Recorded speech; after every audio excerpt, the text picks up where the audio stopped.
आउज़ु बिल्लाहि मिनश्शैतानिर्रजीम बिस्मिल्लाहिर्रहमानिर्रहीम। Welcome to chemistry with Kamran Chaudhary.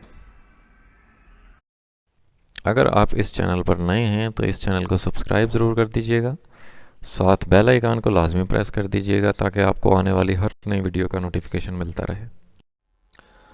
हाँ तो मेरे काके और काकियों, आज का जो लेक्चर है छोटा सा टॉपिक है बट काफ़ी ज़्यादा इम्पॉर्टेंट भी है पेपर के पॉइंट ऑफ व्यू से भी, और बच्चों को समझने में भी काफ़ी परेशानी का सामना करना पड़ता है।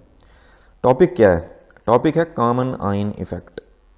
ठीक है, आज के लेक्चर में बहुत ही डिटेल के साथ आपको कॉमन आइन इफ़ेक्ट के बारे में समझाऊंगा कि कॉमन आइन इफ़ेक्ट होता क्या है, कैसे वर्क करता है।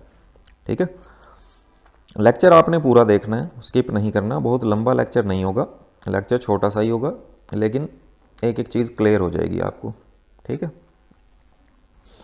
तो देख लेते हैं आज का लेक्चर। सबसे पहले तो हम लोग कॉमन आइन इफ़ेक्ट की डेफिनेशन देख लेते हैं। सिंपल डेफिनेशन आपके सामने रखूंगा।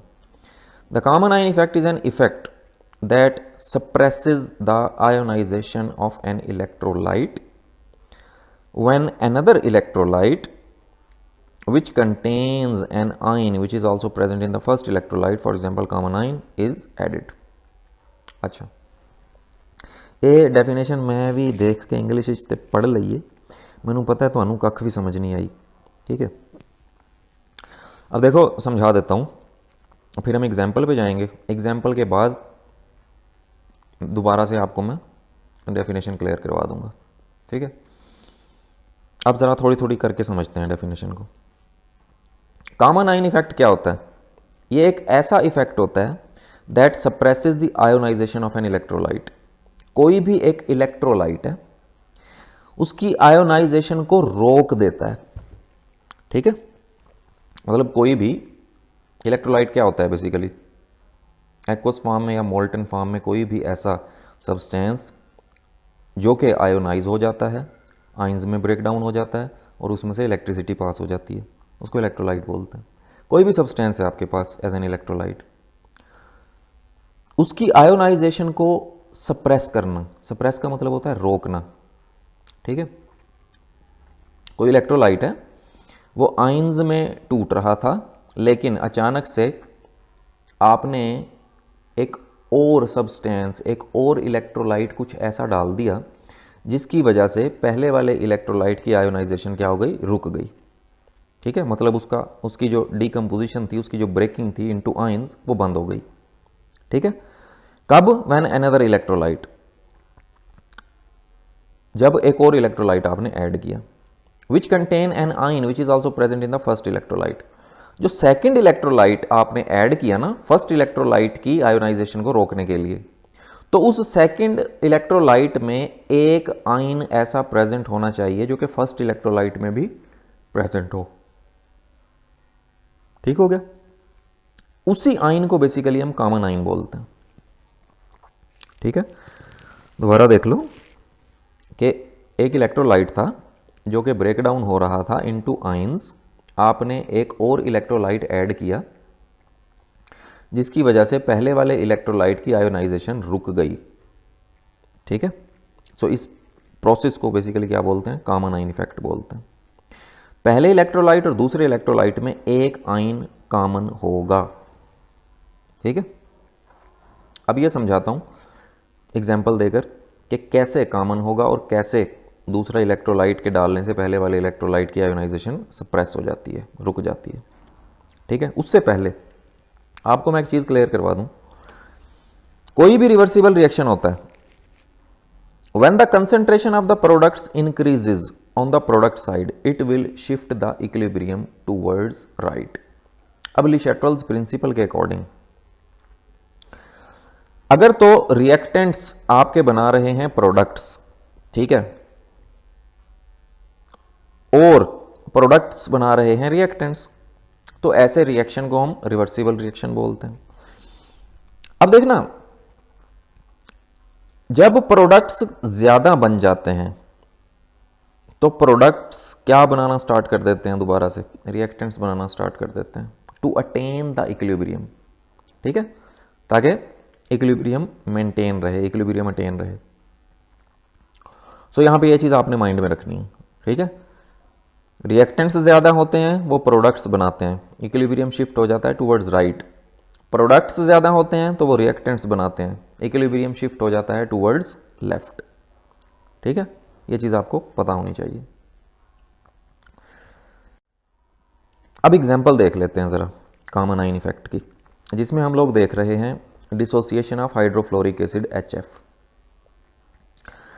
अब देखो हाइड्रोफ्लोरिक एसिड जो होता है HF, जिसका फार्मूला है, वो एक वीक एसिड है, ठीक है। It slightly dissociate in water. Suppose आपने वाटर में ना इसके 100 मॉलिक्यूल्स ऐड किए तो 20, 25, 30 मॉलिक्यूल्स इसके आयोनाइज हो जाते हैं, डिसोसिएट हो जाते हैं, टूट जाते हैं, ठीक है। आयंस में कौन कौन से आयंस में ब्रेक डाउन होंगे? H+ और F नेगेटिव, हाइड्रोजन आयन और फ्लोराइड आयन में। At equilibrium we have H+ and F negative ions.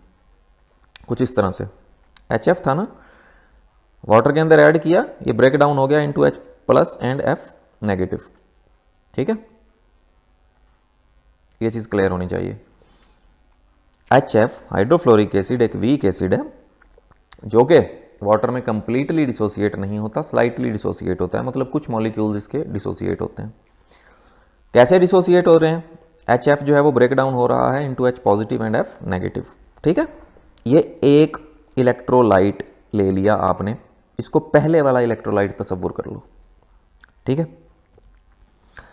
अब हमने क्या करना है, एक और इलेक्ट्रोलाइट डालना है ताकि ये जो आयंस में ब्रेक डाउन हो रहा है ना, HF इंटू H+ और F नेगेटिव आयंस, ये आयंस में ब्रेक डाउन ना हो, रुक जाएगी आयंस में ब्रेक डाउन होना। सो उसके लिए हम क्या करते हैं, sodium fluoride NaF is added to the aqueous solution of HF, it further decreases the solubility of HF। अभी देखो वो यहां पे क्या कह रहा है, वो कह रहा है एक तो HF बेचारा पहले ही वीक एसिड था, मतलब 100 मॉलिक्यूल थे ना अगर, तो 20-25 मॉलिक्यूल्स जो हैं वो डिसोसिएट हो रहे थे। फिर आपने दूसरा इलेक्ट्रोलाइट डाल दिया NaF, वो जो 20-25 मॉलिक्यूल्स भी डिसोसिएट हो रहे थे ना, वो भी, उनकी भी डिसोसिएशन रुक जाएगी, वो भी नहीं होंगे बाकी बचने वाले। क्यों नहीं होंगे, सवाल ये है, इसका आपको जवाब देता हूं मैं। अब ये सोडियम फ्लोराइड सेकंड इलेक्ट्रोलाइट है, ठीक है। जब सोडियम फ्लोराइड आपने aqueous solution of HF hydrofluoric acid के एक्वस सॉल्यूशन में डाला तो हुआ क्या, सोडियम फ्लोराइड कुछ इस तरह से ब्रेक डाउन हुआ, Na पॉजिटिव में और F नेगेटिव में, ठीक है। अच्छा पहले से देखो, HF जो है वो ब्रेक डाउन हो रहा है H पॉजिटिव में और F नेगेटिव में। जब सोडियम फ्लोराइड आपने ऐड किया, उसने भी दो तरह के आयंस बनाए, Na पॉजिटिव और F नेगेटिव। तो यहां पे ना समझाने वाली बात यह है कि F नेगेटिव पहले इलेक्ट्रोलाइट की वजह से भी प्रोड्यूस हो रहा था और NaF की वजह से भी F नेगेटिव प्रोड्यूस होना स्टार्ट हो गया। तो इसका मतलब यह है कि F नेगेटिव आयन की जो कंसंट्रेशन है सॉल्यूशन में वो ज्यादा हो जाएगी। अब F नेगेटिव जो है वो एक प्रोडक्ट है ना, प्रोडक्ट वाली साइड पे बन रहा है, तो F नेगेटिव की कंसंट्रेशन प्रोडक्ट वाली साइड पे ज्यादा होना स्टार्ट हो जाएगी। अभी मैंने आपको बताया पीछे वाली स्लाइड में कि जब प्रोडक्ट्स ज्यादा हो जाते हैं तो वो रिएक्टेंट्स बनाना स्टार्ट कर देते हैं, इक्विलिब्रियम शिफ्ट हो जाता है टूवर्ड्स लेफ्ट, टूवर्ड्स रिएक्टेंट। तो ये जो H+ और F नेगेटिव बन रहा था HF से, फिर NaF से भी F नेगेटिव बनना स्टार्ट हो गया, तो ये जो F नेगेटिव की कंसंट्रेशन यहां पे इंक्रीज हो गई ना सॉल्यूशन में, तो इसने भी तो अपने आप को मेंटेन करना है दोबारा, ठीक है। तो फिर होगा क्या, ये जो F नेगेटिव और H+ आयन है ये दोबारा से क्या बनाना स्टार्ट कर देंगे, HF बनाना स्टार्ट कर देंगे, ठीक है। मतलब जो पहले 20-25 मॉलिक्यूल्स HF के ब्रेक डाउन हो भी रहे थे ना, ठीक है, वो भी नहीं होंगे, ठीक है। या दोबारा से कह लो इस तरह से कि H+ और F नेगेटिव आयन से ना दोबारा HF बनना स्टार्ट हो जाएगा, ठीक है। अब हुआ क्या, हुआ ये कि ये था पहला एक वीक इलेक्ट्रोलाइट, फिर आपने इसके अंदर दूसरा इलेक्ट्रोलाइट ऐड किया जिनमें एक आयन कॉमन है, इसी को बेसिकली क्या बोल रहे हैं हम, कॉमन आयन। ठीक है, इस कॉमन आयन की वजह से इस HF की जो डिसोसिएशन है वो सप्रेस हो गई, वो बंद हो गई। ठीक हो गया। सो ये तो था छोटा सा कॉन्सेप्ट। सो इस तरह से आप कह सकते हो कि it shifts the equilibrium toward the reactant. ठीक है, रिएक्टेंट साइड पे शिफ्ट हो जाएगी इक्विलिब्रियम। सो ये छोटा सा कॉन्सेप्ट था कॉमन आयन इफेक्ट का। ठीक है, कि दो इलेक्ट्रोलाइट में एक आयन कॉमन होने की वजह से एक इलेक्ट्रोलाइट की जो डिसोसिएशन है वो सप्रेस हो जाती है, रुक जाती है।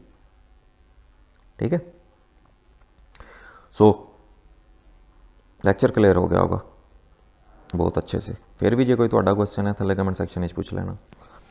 अगर वीडियो पसंद आई है तो चैनल को सब्सक्राइब ज़रूर कर देना भाई, और वीडियो को अपने सोशल मीडिया पे शेयर ज़रूर कर दिया करें, लिंक को शेयर कर लिया करें अपने फ्रेंड्स सर्कल में, ताकि बेचारे दूजियां का भी भला हो जाए।